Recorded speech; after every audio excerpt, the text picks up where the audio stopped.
Hi, team. It's Fitz. Hello.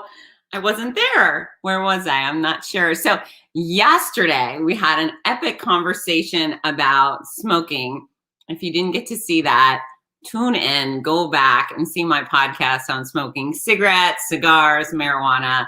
It was a barn burner, and I'm still getting tons of feedback and interaction from it, which I really enjoy. And one of the coolest things is that I actually had multiple people from around the world reach out and say, you're right, I am smoking and I need to stop. So I was effective. Hooray. Now, at least I planted the seed. I'm hoping they quit and quit for good. But I did have a commitment for quitting smoking from Australia, France, and America. So that makes me feel super duper happy.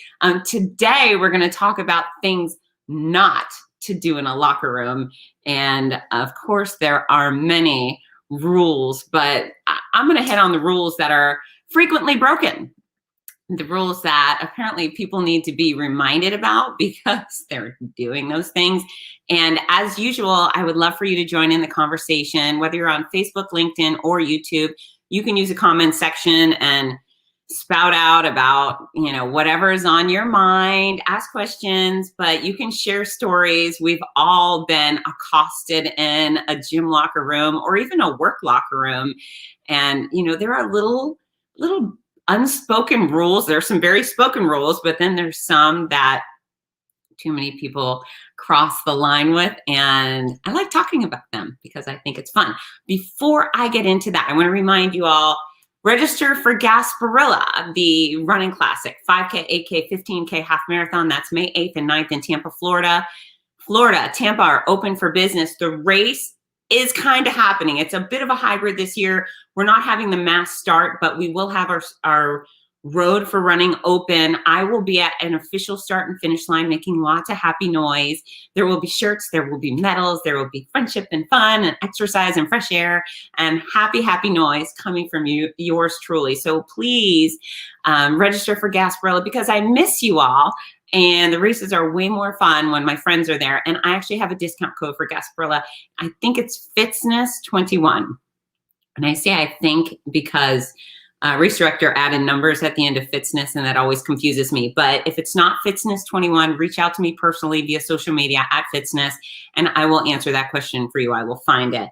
Also, I have a new race coming in June, which I'm very excited about. I haven't announced it yet because I don't have it in ink on paper. I'm a contract person, but as soon as that's signed, I will let you know where I'm going to be in June, which I'm thrilled about. And then OC Marathon has, they've actually had to drop the full marathon this year. So it's the OC half marathon and 5K. And we want everyone to come out and join us. It's November 6th or 7th. It's a Sunday in sunny California. And it's one of my favorite events of the year with the sweetest race director. And yeah, I would love for you to join me there for 13.1 or 3.1 or both.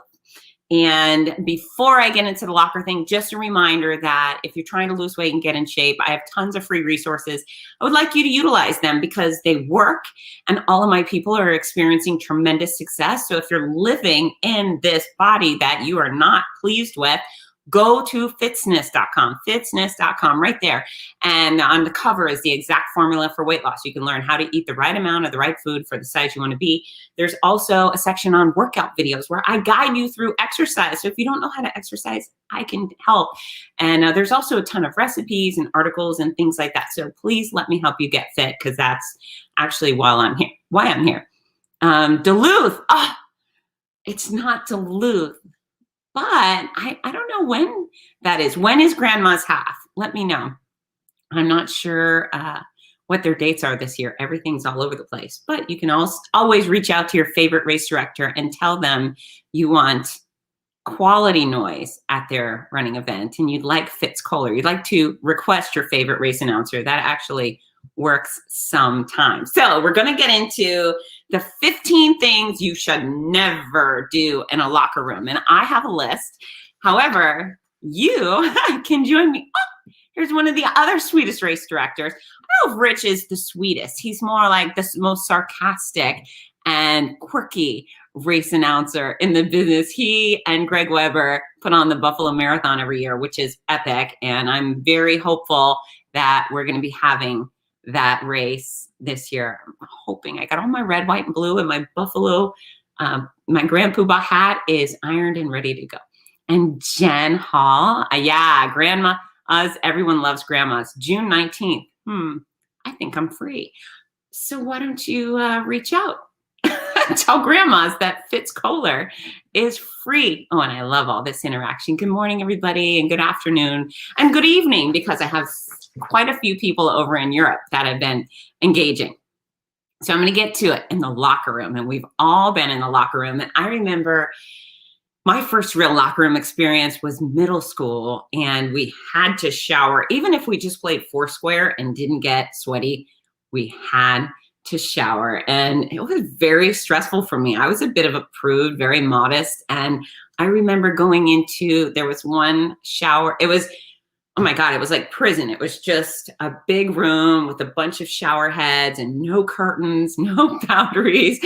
And then there was one little room for folks with disabilities with a curtain. And I would actually go in there because I was so modest. And what a mean thing to do to children that are uncomfortable, saying you have to change publicly. And it's what a weird time, right? Who has a good body or a body they like in middle school? It's when your body is just starting to freak out and grow. And it's in that process of that awful process of going from child to grown up. And I certainly wasn't down with the whole experience. So yeah, I would often try to take my little towel and go into the shower with the curtain and rinse off quickly and get out. And the locker room can be a nightmare. And thank you, Tamara. I hope you harass the grandmas. People say we need FItz Koehler this year, and throw in a side of Rudy because he makes everything better as well.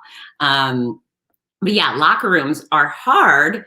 And then even as a grown-up, locker rooms can be hard, right? I mean, we have to change our clothes. We want to change our clothes. You can always change at home or change at the office before you get to the gym, if that's where you're going. But, at some point you got to change somewhere public. And I've become a lot more comfortable with me over the years. I feel like, who's really looking at me? Who goes into the locker room to check out FItz Koehler's bits and pieces? Just like they've been waiting all day to see my tush when she's coming in. I got to get a look. She's going to take off those pants and put on those shorts, and finally I'll have answers. So I don't think that's happening. I don't think anyone is waiting in the locker room for you. I mean, perhaps.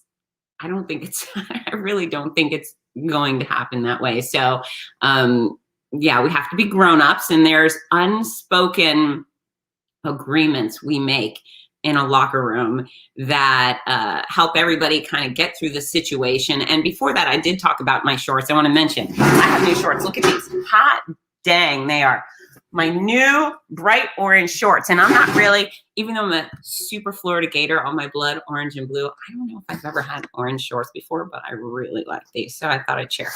Anyways, we have unspoken rules of decorum in the locker room. And it's going to start with, hi, Katie. We're starting with, do not stare. I know it seems like an obvious rule for a locker room, but staring's kind of rude out in the real world, in the normal dressed population. And then when you go into a place where people are disrobing, staring becomes even more awkward. Go Gators. And sometimes there's something you really want to stare at, right? On occasion, there's people in there and you think, woo, that's interesting. I mean, maybe there's some guy in a very glittery thong, right? That would make you want to stare. If you're a guy, I know there's all sorts of things happen in a men's locker room, and I'm super sad I've not been privy to that experience, because I think a men's locker room is probably more fun than girls. Hey, Gabe. Hi, Jen. But yeah, so you can't stare even if he is wearing a super glittery thong. And if she has the most exciting bra on the planet, you cannot look. And then the other thing is, besides the clothing we may be wearing underneath our clothing, is there's all the nudity. That's right. There is penises and vaginas and boobies and stuff. And while they're very, very interesting at times, this is not the place to do your, I don't know, your looking. You're looking. You have to find a grown-up that agrees to show you their bits and pieces if you want to stare at bits and pieces. So the locker room is definitely not a place to do that. So eyes forward. And it's actually very interesting because in the women's locker room, I find there's a bunch of people that are super confident, a bunch of women that just disrobe and they walk around and they have so much comfort with their bodies. And I think, wow, how amazing that must be. I'm still modest. I'm not terrified, but I don't like strip down and then strut around the locker room like, hey, everybody, I just had a great workout. Check out the muscles. Check out my thighs today while I'm nude. I actually don't do that when I'm clothed either, but some people are hyper comfortable with their body. And I got to say that I envy it, right? All right, Lisa, say something about clothing. But yeah, so you can't stare. I try to keep my eyes on my stuff, right? Eyes forward, my clothing, whatever's going on, my shoes, eyes in that direction. If I see people that are dressed, then I will look over. But it's actually interesting when people have the conversation. So I'll have some naked chicks next to me and they'll be like, so how was your workout? And what do you think about the weather? And I don't want to be rude and not look. And then I think, should I look? And it's tricky. It's tricky. If anyone has any really good advice on where to put your eyes when people are chatting with you in a naked scenario, let me know, because I'm working that too. But I know that staring, at least right, like laser staring on their private parts is not ideal. There you go. So she is trying to get me hired at Grandma's Marathon. You go. I think you may be effective. I think they know who I am. So beg and plead, cry if you need to. Cry. I'm okay with that. Wail on the floor, kick and scream. But yeah, there are rules. Oh, Gabe just stares in your eyes. Yeah, it's very hard to keep your eyes up. And in a man's locker room, I think men are usually pretty comfortable too. Now that's a blanket statement. But I also find that the older people get, the more comfortable they get. And again, I hope to be that person. I hope I'm 87, just strutting around the locker room. I hope I'm in a locker room because I'm healthy and fit and exercising, but I hope I'm just full blown, comfy naked when I'm in my late 80s and I can be one of those locker room checks. You guys are so interactive today. I love it. Okay, Lisa says, I meant to say it's okay to look if you comment about what you're looking at. Oh, this works with clothing. Okay, so we don't want to say, hey, I like your boobs. We want to say like, great tights. Those running tights are super fab. And it looks like Lisa is a fit girl. Look at that profile picture. So she has gym locker room experience. Yeah, you can look if you comment about what you're looking at. I've actually had women be like, look, I had breast reduction surgery, or I don't know, talking about their parts, pointing, and I guess it's okay if they tell you to. Yeah, and the older folks at the gym, they've got it down. I guess they've decided not to sweat the small stuff. And sometimes, yeah, your body is the small stuff. Your body's your body. Hey, if it's carrying you around, allowing you to do the things you want it to do, then your body rocks. And yeah, so, okay, no staring. That's rule number 1. We started there. All right, next up, never steal deodorant, soap, towels, hair products from another person. And that goes without saying. We should not be stealing things in general. But that's actually a problem at gym. Someone will be like, they stole my deodorant, or my hairspray disappeared. And I don't think it's a good idea to use someone's deodorant, maybe spray deodorant. But I think it would be very strange to go armpit to armpit. I am not a germphobe, but that just seems, I don't know, uncomfortable to me. But nonetheless, stealing is bad. I don't need to harp on this. Most items left out in a gym are not communal property. If you have a gym that provides stuff, good for you. Most do not. Even in the fanciest gyms, quite often they're not providing hairspray, for example, or deodorant. So bring your own. And if you don't have it there with you, just wait until you get home and use that. Oh, yes. Shoes stolen. Yeah, people will steal lots of things. That's actually one of the next suggestions is never leave stuff in your locker unlocked. You have to bring your padlock, unless your locker room has the digital lock system. My gyms do, and I'm so grateful for it. But even in the fanciest gyms, people are stealing, as we discussed, deodorant and hairspray. They're stealing shoes. They're stealing laptops, wallets, keys to your car. They will steal the keys and they will go out in your car and drive away, la, la, la, in your vehicle. Now, one of the things to consider, and I used to, when I was a teenager, I managed a little gym in South Florida, and we had a place to leave keys. So you could come in, you could put your driver's license in a little like card file box, and then you could also hang your keys. And many driver's licenses were stolen, which is a bad thing to have happen. And then also recently in my hometown, there was a gym where people came in, not members, and the staff was too afraid to confront them. So they came in, passed by the check-in staff, grabbed keys that were placed in a little cubby system, walked out, and then, it was a Mercedes key. So they click, click, click, found the Mercedes and drove off. So you cannot leave your stuff around. And gym people, one would think, are inherently good people because they're taking care of their bodies and they're in a healthy, no. Anyone can steal. In fact, there's a lot of millionaire kleptos who just steal for the rush. So you gotta lock your stuff. Skin fungus, if they have one, not a good idea. Yeah, absolutely. So that's going to be one of my next suggestions, is that you gotta wear your shoes. You can't walk around the locker room barefoot because there's athlete's foot. There's all sorts of creepy foot funguses and human goo. People put nasty things on, especially the shower floors, which is another rule. Don't pee in the shower. I know lots of people want to, and they say, oh, it's no big deal because I'm in the shower. Maybe do that in your own shower at home, but at the gym, please don't pee. Even if you have the urge, just hold it, because if there's a shower, there's likely a toilet right nearby. But don't walk around barefoot. There's all sorts of nasty stuff on the gym floor. I would rather walk outside on asphalt barefoot than walk around in the locker room barefoot. And fungus of any sort, yuck and no thank you. So thank you, Dave. Great suggestion. I like how you guys are pitching it.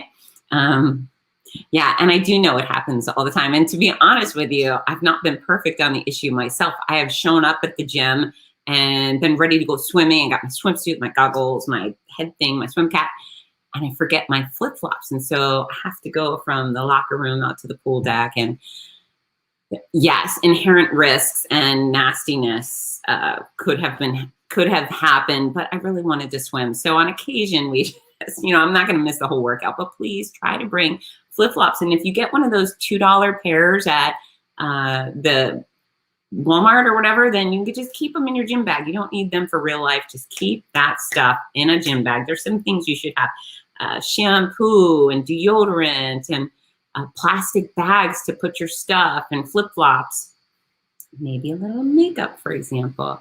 If you, yes, we're going there too. If you shed a lot of hair in the shower, clean your mess. All right. So you guys are the best today because you're hitting all of my suggestions before I even get there. So, we're not walking barefoot because yuck. And then also, don't leave your hair all over the place, not only in the drains. And if you're a real hairy person, I don't know, get some sort of paper towel and go pick it up, because yes, it's gross for you, but it's extra gross for the next person, definitely for the custodians. But this is also really nasty, is I've seen hair just kind of like whoop, left on the wall. Someone pulled it out and stuck it there.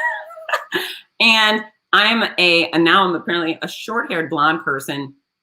Sometimes I go in there and they see all these long, dark hairs, and I know they're not mine, right? I don't own long, dark hair, so they're all over the walls. Don't put your hair all over the walls. And here's another thing is, look at them, like, there's so many things. I was in the hot tub at my gym. This is many, many years ago, and I've not seen this since.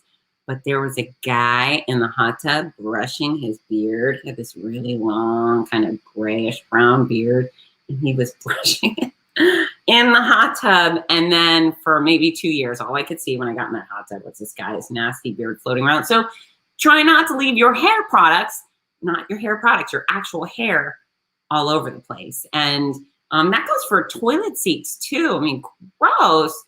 That's another place I go when I see long dark hairs and I think, not mine. Pretty yucky stuff. So just keep track of yourself. No head hair, no pubic hair. It shouldn't be left for the next guy. That is a basic rule. I'm sure your mother and father have chit-chatted with you about not leaving nasty hair there. In fact, I'm not sure I've had that conversation with my children. So I'm on it today. We're going to talk about not leaving hair anywhere. Okay. The hand dryer. You know, the hand dryer, after you wash your hands, your hand dryer is to wash your hands. It is not a place to dry your hands. It's not a place to dry your armpits, right? That's not what it's there for. It's also not for your crotch. I know. Who ever thought that I would have to point that out and say such a thing? But I have been in the gym and people are like leaning back all naked, blow drying their 70s style crotch experience. And I just think, no, that's not what it's there for. It reminds me of that. I think what's the commercial with the old lady on Facebook? And she's like, I unfriend you. And she goes, that's not how it works. And I want to do that. Tap the lady on the shoulder and say, stop blow drying your crotch. Although it doesn't really do harm to other people, for real. I don't feel damaged because other people are blow drying their crotch. It's probably just inappropriate. And I shouldn't have to tell you this, but no blow drying your crotch. If you have seen somebody blow dry their crotch with the hand dryers, use the comment section to let me know about that. Maybe I'm not alone in that experience, but pretty yucky stuff. Okay. Oh, it's a good one. Another good one. Never bend over naked if someone is sitting on a bench behind you. Right? So you're walking around, and if you're one of the girls or guys or someone else's who feels really good in your own skin, great. Just try not to shove your private parts in other people's faces. So I actually had the experience where I was kneeling down, tying a shoe once. And so I'm here, and this lady, she comes out of the shower and she just stands there and she's like, hello, right in my face. And she was all 70s. And I was like, that's a bad experience. I think I almost had a romantic experience with this woman. She got very, very close to FItz Koehler's face. So just caution. And if you're going to bend over naked, look behind you to see if there's a person back there. Because even, say, for example, it's you're Bob. I'm assigning you that name. You're Bob. And Gary's behind you. And you're both naked. And Bob, you bend over. And now your butt touches Gary's butt. I don't think Gary's going to be really appreciative of that. Maybe Gary will. Who knows? Gary may be in the mood for that. But for the most part, you should not lean over without knowing that you're doing so safely. And you may actually get something, you might bump your nether regions into something that will feel bad. So anyways, it's your nether regions. And here's another thing not to do with your goodies. All right. If you are naked from the waist down, you should not sit on the locker room bench. And think about that. You sit down on the locker room bench where other people have sat down with their goodies, and maybe they've put their foot up on the bench. Maybe there's someone who went hiking and tracked in a little bit of animal dew, and then they come in and they put that foot on the bench, and then you sit your naked parts down on the bench. And that probably is a little bit nastier than walking around the locker room barefoot. So your nether regions, I'm going to have to keep coming up with all sorts of words for junk. Your junk.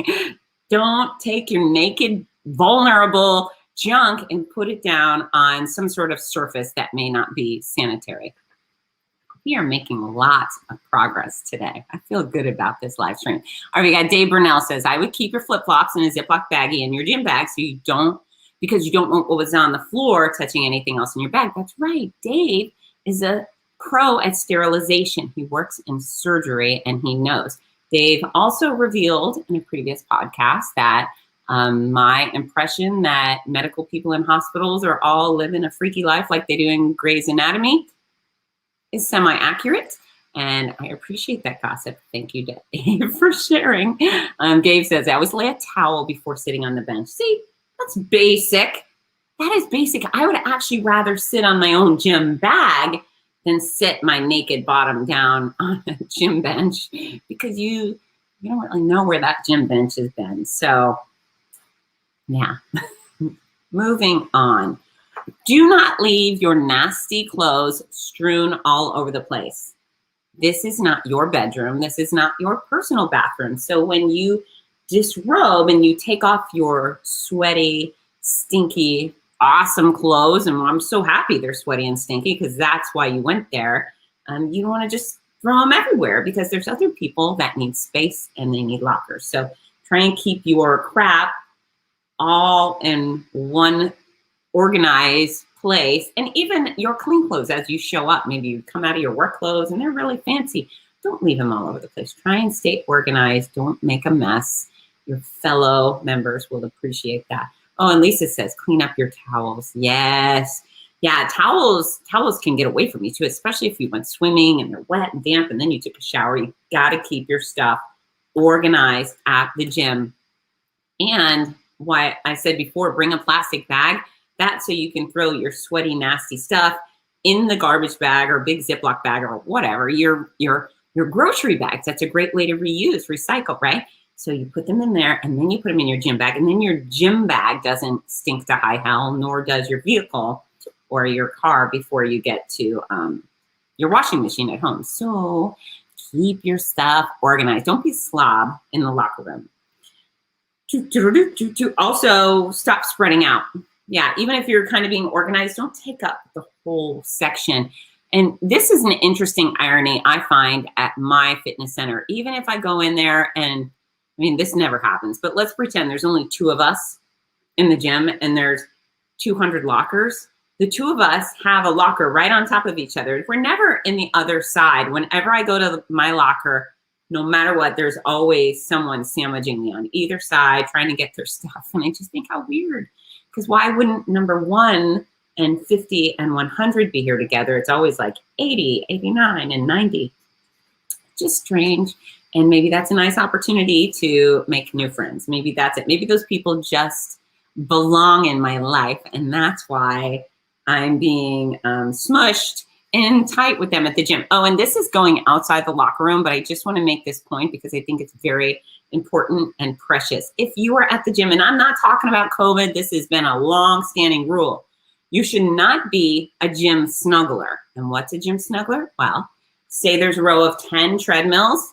If I go on and get on treadmill number 1 and there's 9 other open treadmills, don't get on number 2. That's just bizarre. Okay, so you can leave a little bit of room. If I get on number 1, you need to be on number 10, or at least on number 5. Maybe there's some TVs that you're trying to get to, but we call that gym snuggling. If you randomly exercise really close to someone when you have the opportunity to do the same exercise in another place, gym snuggling. Don't do it. At least don't do it to me, please. I think it's a weird, and I always get snuggled by someone who smells really bad.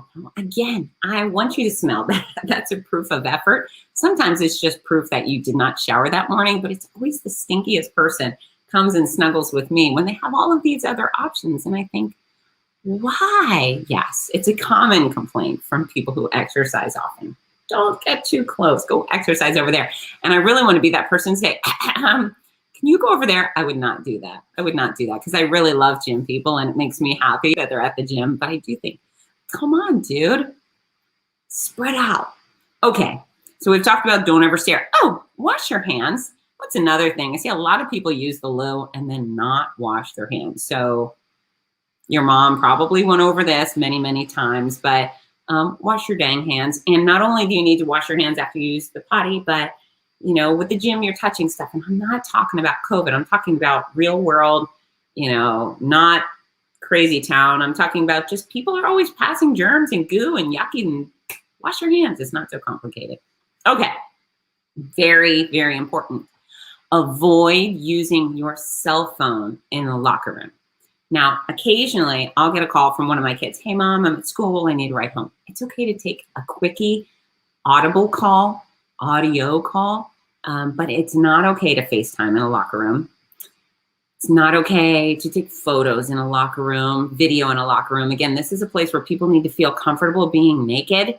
And so if you're on FaceTime like, hey, everybody, I just got a great workout, and then, naked Mary's behind you, she's probably going to have some beef with you. So, yeah, no video or camera stuff in a locker room. And if you're going to have a conversation, please accept only brief conversations. It's really not cool to get on and blah, blah, blah about your weekend and your boss and your dog and whatever it is. Just that's a private conversation, and you shouldn't be eating up people's space with your cell phone. And many years ago, I think it's about 5 years ago, there was actually a woman, she was a Playboy model, and she was in a gym locker room, and she very nastily actually took a photo of a woman in there and posted her photo on Instagram mocking her. And that other woman sued the crap out of her, and I believe the gym, and they won. It's just mean. Yeah, it's just mean. You cannot have the camera or video footage on in the gym. Period. End of story. Short conversations. Thank you very much. That's super courteous. Oh, well, we're going out of the locker room, but yes, Tamara, you should clean the equipment after you use. Most gyms have the little wipes, or you bring your towel. It's easy to do. You don't have to worry about sterilizing it, but just tidy up, especially if you're a sweaty person. If you're not a sweaty person, maybe you don't have to. It's up to you, right? If you sprinkle when you tinkle, be a sweetie and wipe the seat. You know exactly what I'm talking about. Some people leave a big old mess on the locker room toilets, and that's not cool. Now, if you're a runner and you got to go in a porta potty, do whatever it takes to survive, right? But if you're in the gym and it's a nice place, try and clean up after yourself if you sprinkle when you tinkle. Katie says, our gym is a locker room that is for people using the pool and is also for families. And I wish that people would watch their kids and not let the kids run freely pounding on the doors. That is rude. That's very interesting. I'm hoping there's also like a boys and a girls or male, female locker room where people can be naked. I've had a few occasions where I had to bring my kids into the locker room. They just did the kids exercise class, and then I had to go retrieve my stuff, and I felt very awkward bringing children into a place where grown-ups should feel comfortable naked. I'm not sure. It's just not a great combination. Little kids and naked people. And even if the parents and the children feel okay with the nudity, I'm sure the other grown-ups maybe feel uncomfortable. So yeah, that's definitely a tough one. And especially if they're being a hooligan. If you have your kids in the locker room, they should definitely be on their best behavior, and they should have been taught in advance some particulars of locker room courtesy. Okay, do your business and then get on your way. Yeah, a locker room is not really designed as a place to hang out. It's okay to have a brief conversation there, but be courteous. People are in and out, naked, naked, naked. Again, it's the naked capital of your fitness center. And so perhaps exit the locker room and hang out with your pals. Don't monopolize too much spacing. And there's probably someone that felt like me in middle school that says, oh my gosh, I don't want people to see my stuff. And, I'm going to face the locker and take off my shirt and quickly get my other bras, and nobody sees my boobs or my whatever. So if you can move away from the naked part, that would be probably great for some shyer locker room attendees. What is it? I think we've got all the stuff. I'm going to go back to don't stare. I think don't stare is probably the most important thing. And it's very easy to get caught up with the excitement walking around to and from you. There are some very interesting things in a locker room that could draw your attention, but you can't stare. Peek, I think human nature as things go by. Ooh, I saw that. But no staring. All right, Katie says, yes, there are separate locker rooms for men and women. This is just for people using the pool. And okay, I'm glad there's at least a special locker room for that. But you're right, they should be better behaved and not banging on the doors of people trying to exercise. It's rude. How rude. What are your favorite tips for locker room behavior. And what are the most what are the weirdest things you have seen in a locker room? I would definitely say the weirdest thing for me has to rank up there with me kneeling on the ground, tying my shoe, and the naked lady walking with her crotch directly in my face, almost having a semi-romantic experience, involuntary. And trust me, I was not a willing party in that experience, but she brought it to me, and I did not scream or punch her in the crotch. Get that out of my face. I just leaned back and rotated and removed myself from the situation, but it could have gotten pretty ugly for me, I think. Maybe she would have liked it. Who knows?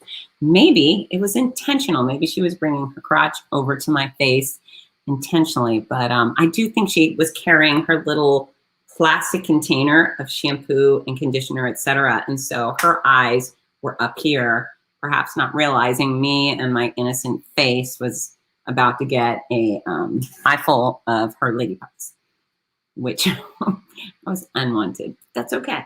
That's okay. I don't hold her accountable for that. I'm just hoping y'all would not stick your private parts in another innocent victim's face. All right, what other things have you seen gone wrong in a locker room, or what do you like about your locker rooms? I can tell you that mine is big and beautiful. There's a variety of little sections to the locker rooms. There is that digital keyboard. I often forget what my locker is, so I go in and out so quickly. I'm a person that moves very aggressively through life. I walk fast, I operate at a quick pace, and I often don't stop to look to see what locker I'm in. And so I always keep the numbers on the left hand side the same, so at least that would allow me to recognize them. I used to take the strap of my backpack. I used to just wear a backpack everywhere, and I would keep one of the straps out of my locker, and that would allow me to recognize it. There's been a few tricks along the way. When I was doing chemo and my brain was totally foggy, I would take a photo of the locker, because other than that, I mean, I would just never be able to get home. But there's so many times I've gone out to the front desk and said, hey, I can't open my locker. Can you help? And they're, okay, where is your locker? And what's in your locker? And then they open it and rescue me. I've been rescued multiple times, but it always makes me feel good because I see so many other people having lost their own locker too. So I feel like I'm in good company. Everybody is forgetting which locker their stuff is in. Oh, and that happened to me once, naked. I had gone swimming and I showered and I was in a towel and I couldn't get in my locker. And then I had to ask somebody else to go to the front desk for me. All right, Gabe says, for me, I'm sitting on the bench and two naked dudes are next to me just having a full out conversation like nothing. Yeah, that was awkward, isn't it? But don't you also envy those guys? It's just like, I'm naked, hands on the hips, naked guy, leaning back, penis at you, conversation without a care in the world. I think that's such a interesting and wonderful way to exist. You know, I admire people who don't have insecurities and can just stand around, hands on hips, hips forward, talking about sports and whatnot. I think that's very interesting. Again, I just don't want it in my face.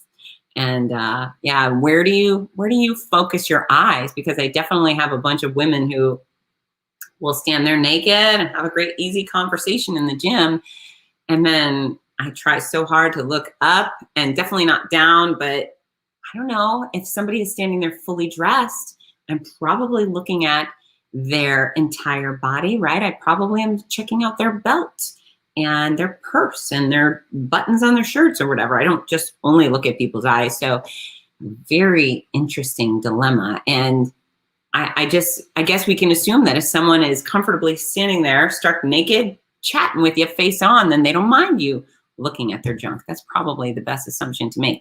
All right, Jerry says, after 10 or so deployments and everything I put up with on those with the bathrooms and showers, there is really nothing that bothers me in the locker rooms. I just ignore anything that would bug normal people. And I got your name twice at the beginning and the end. Yeah, I can imagine there's things that just immunize you to certain feelings. And definitely how many soldiers were you out there with, Jerry? How many people were you living with in those deployments. And I probably would be okay if there was a bunch of hunky soldiers out there showering. I don't know. That's tacky to say. I'm somewhat tacky sometimes. But yeah, I think behavior, you can numb yourself to certain things that were once shocking. Yeah. And again, last year with all the medical people and when you have breast cancer, everyone's looking at your boobs. So fun. I was like, whatever. They're boobs. Have a look. Any modesty that I formerly had dissipated from my life because everyone was looking anyway. So I thought, this isn't helping. All right, I've got, all right, let's go back to Jerry. As low as 10 on some of them, and it's, wow, 1,000. Yeah, if you got to shower frequently with 1,000 different people, then for sure, just let it go. And I bet no one was like creepily checking out each other, and maybe they were. I guess you're okay with that. Dave says, I've seen 2 naked guys get into a fist fight in the locker room. That was way cray-cray, and no one wanted to break it up. That's actually awesome. That's possibly the highlight of this live stream for me, because what brings a man to want to scrap with another guy when they're naked? It feels like there's nothing you could say about my mother while we were naked that would cause me to touch you. I would just say, we're going to agree to disagree, or we're going to battle it out with our words. But yeah, that's very exciting. Dave, if you can provide a little more detail on this confrontation. Was there wrestling? Was it just fist fighting, hair pulling? I have to know. It's very exciting. And Gabe says, I would grab a bag of popcorn and take bets. Yeah, it's very weird. And the gym owner, the man who owns the gyms I attend, he's one of the greatest guys in all of fitness around the world. He used to be the president of IHRSA, the International Health and Racket Sports Association. He's just a brilliant business mind and a decent human being. But yeah, we've discussed some of the strange things in his locker room, and they have to put up a sign, I think, that says, don't dye your hair in these sinks. People actually show up with their Miss Clairol or Nice and Easy, that's my style, whatever it is, and dye their hair at the gym. And I just think, why? Isn't that strange? I think that's an unusual place to color your hair, to think I'm going to do that type of procedure here. But I also know that there's some people who, you know, whether they're down on their luck, they don't have a house, or they don't have water running, they do much of their bathing, etc., at the gym, which again, I don't have a problem with. Just don't put your tush in my face while I'm sitting there, and please keep your bare booty off of the naked bench, because it's probably going to get not athlete's foot, you're going to get athlete's rump, and that is appalling. Nobody wants that. Athlete's foot of your lady parts is a problem. All right, Dave Vernell, they ended up on the floor in a wrestling match, and you just laughed. That's exactly the right thing to do, Dave. Ding, ding, ding, you win the award. Yeah, so if you're coming in late, Dave witnessed a naked fist fight in his gym locker room, and there was punching and naked wrestling. And I think the answer obviously was to just enjoy the show. And as Gabe said, is grab some popcorn and take bets. Okay, guys, so we have had lots of fun today. I hope this has been helpful to you. If you are a gym offender, no longer use these 15 plus tips to be appropriate and keep your junk uninfected and keep your junk out of people's face and keep your face out of other people's junk. And I think it's almost like defensive driving. When you go into the locker room, you have to be prepared for a naked person to connect with you. And you may want to move quickly and decisively to prevent that from happening. So moving on, a reminder, Gasparilla, I said at the beginning, May 8th, May 9th. It's a hybrid event, but we're still having Gasparilla. Please register. It's rungasparilla.com. I am still announcing I will be at the start and finish line making lots and lots of happy noise. I have a new race that I'll be announcing soon. I'm very excited to take part in this one, but I'm waiting for the ink to dry on the contract, and then I will share. I never share until I do have that contract. OC half marathon this year. No more marathon. And they've already connected with those people who have registered previously for the marathon, but it's going to just be a half. And it's going to be mind-alteringly awesome because we'll be able to focus all of our energy on making that half the best it's ever been, and the 5K. I have a discount code coming. Race director hasn't given it to me yet, but I'm going to get it soon. So if you want to register, reach out to me and I'll get you that discount code. Don't forget to use the exact formula for weight loss. Your eating habits matter every day. If you slip up once in a while, that's just fine, but you got to watch what you put in your mouth. You got to focus on healthy living. If you're one of those people that lurks, you're like, oh, I see what Fitz is doing. I see the other people that are being successful. I'm just not active yet. Well, what are you waiting for? Not getting any younger. Stop missing out on a life of athletic adventure, active fun. Katie and Jason Stefaniak, they posted photos yesterday. It was a weeknight. And instead of just going home and sitting in front of the TV, they went out kayaking. They're training for a triathlon. They have this big adventure plan for the summer. So maybe you want to plan your big adventure for the summer, whether it's hiking or water skiing or canoeing or stand-up paddleboarding or a triathlon. Plan for something, start planning today, start preparing today, getting active, getting outside, getting some fresh air. I assure you it will turn you into a much better person. And for those of you who exercises with your dog, I want to give this point on behalf of Fido, is that part of the experience for your dog is the moving slow and smelling the roses. And so instead of just pull on the dog, and yes, I want you both to get exercise, sometimes just stop there and let Fido smell the grass, let Fido smell the mailbox or the fire hydrant and pee everywhere. Stop just constantly pulling, saying, go, go, go. That dog's quality of life will come with enjoying the things that are low to the ground, that smell really good. It's all about exploring. So yes, go exercise with your dog. Your dog's health matters too, but also quality of life. Let them slow down and sniff. I've got the Stefaniaks going kayaking again tonight. I love it. Gabe says, BLU. I don't know what that means. Remind me. What is that race? Gabe's doing it's an ultra. And they're doing 100-mile races. If you are someone who doesn't understand that there are people that go out and do 100-mile races, welcome to the insane world of endurance running. It's very interesting to me. Now, mind you, you will not likely ever find me registered for a 100-miler race, but I don't know just one person who's done it. I know dozens and dozens of people who've done not one 100-mile race, but many 100-mile races. It is actually a thing. It's called ultra running. An ultra marathon is anything over 26.2. So there's 50Ks and there's 50 milers. And there are races where it's called the GOAT, I think, and you just keep doing laps of this loop and over 24 hours. It's a little bit wacky. Gabe Cruz, Beyond Limits Ultra. Okay, that makes sense. Thank you very much. I did not know the acronym, Dave Burnett. It's so fun, ultra running. Well, I'm going to have to just take your word for it. I respect it. And I can't imagine what it would be like to do 100 miles. Okay, so Gabe helped me. Thank you. Nanny goat. It's a nanny goat where you just do laps for 24 hours. And I think the person who goes the furthest in 24 hours wins. Hopefully everybody gets a medal. Hopefully it's in the shape of a goat.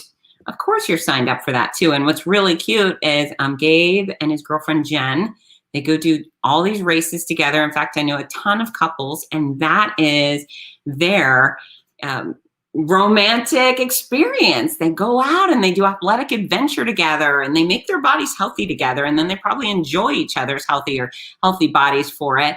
But yeah, signed up for the nanny goat. It's very interesting. And if you are signed up for an ultra race, it's not just about you going out and running. These people doing ultras get support crews. They have, oh my goodness, they have like people set up in tents in various locations to give them clean clothes and change out their shoes. They literally wear through shoes and have to change pair that will allow them to avoid blisters. There are snacks, there's hot soup. Quite often these races are done in very cold places, which kind of makes sense and then kind of also sounds miserable. But yeah, Gabe and Jen going to do the nanny goat and the BLU. And Hi, Mike Zamora.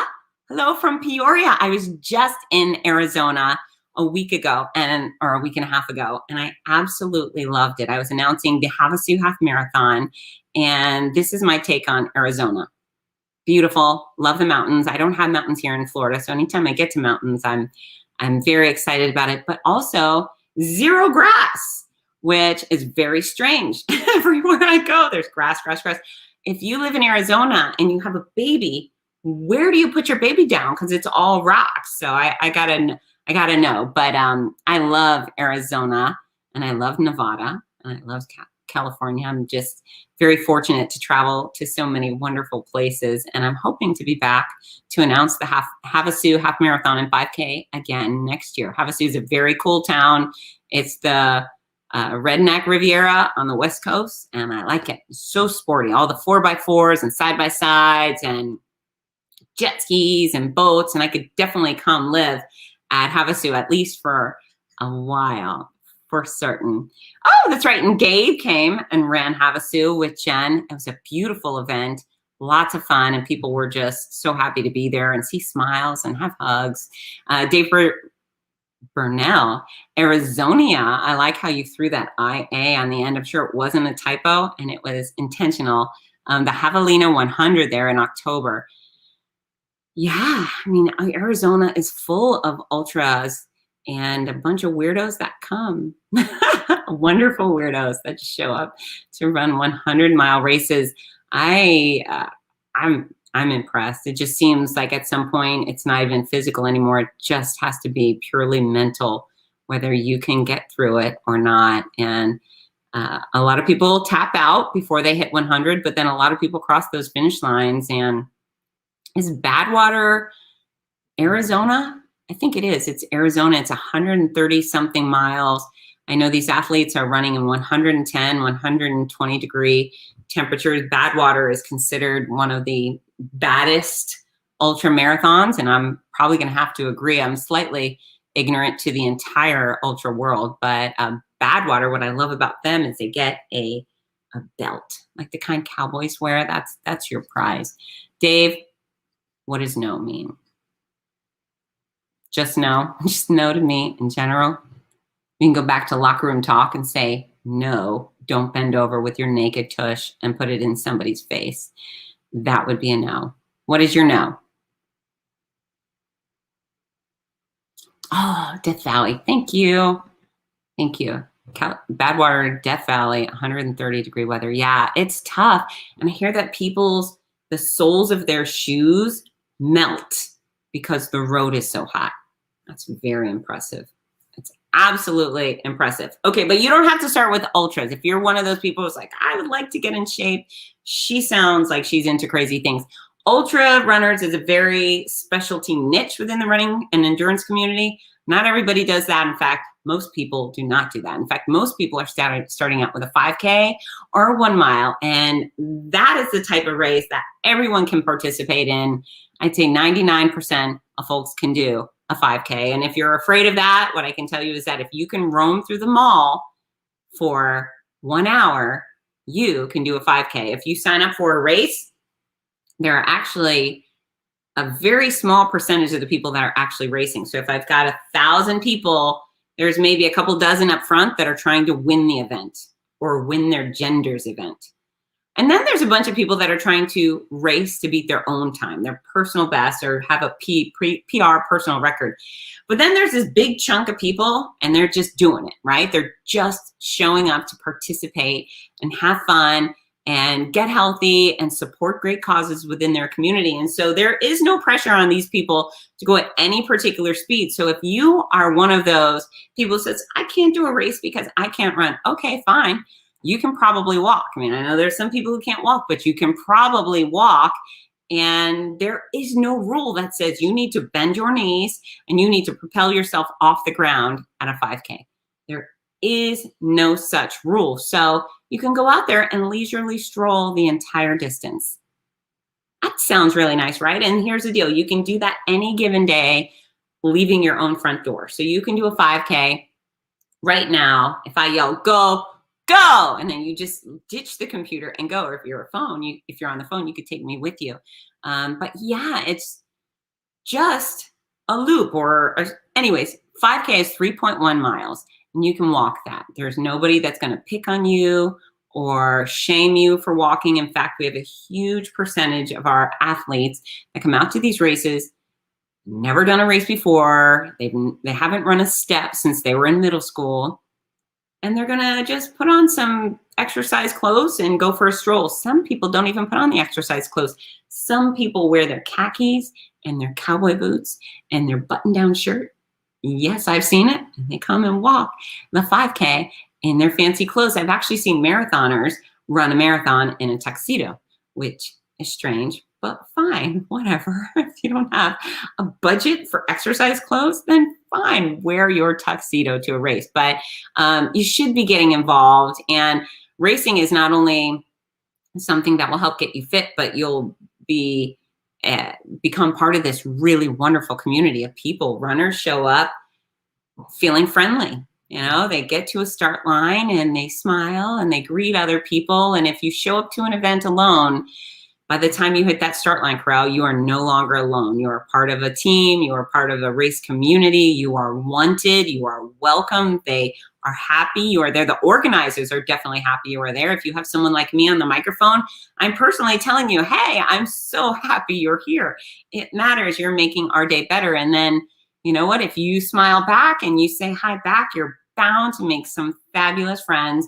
And again, runners, it's interesting. So many people think runners are a particular type, right? It's the guys from the 70s and the dolphin shorts and the big arm tank tops, and they're super thin. And that's not really the running community. There are some people like that in the running community. And quite often the fastest people kind of look like that.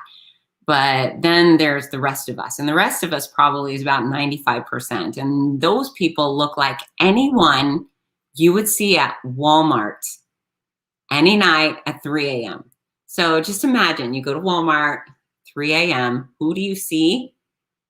Those are the people that show up to my races. And believe it or not, those are my favorite people. So I respect our elite athletes. I respect the runners who run really fast and commit their life to training. And yay, good for them. That's a truly great accomplishment in athletics. However, my favorite person at a race is the one who shows up and you look and think, how did that person get here?